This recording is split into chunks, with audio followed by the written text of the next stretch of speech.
Desde que había habitantes en Aruba, había relaciones comerciales entre Venezuela y Aruba,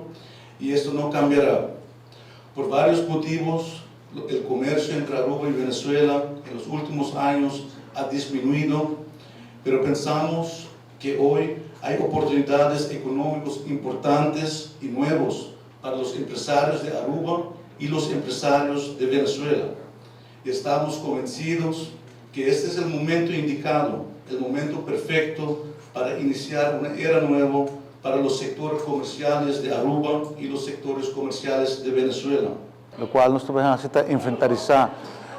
com o business matchmaking abai, para aqui que está, vamos pôr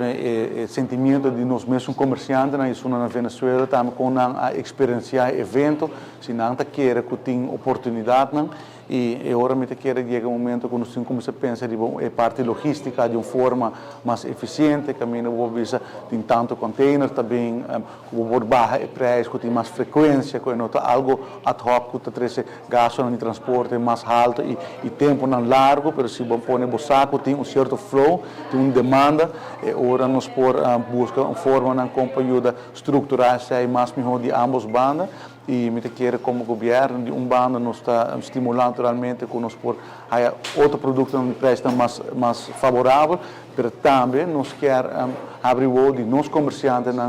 que Latinoamérica tem opção para não também para expandir no mercado. Esse é o objetivo final que de todos os bandos tem melhor produto preço mais barato, mas que nós também por exportar para outro mercado.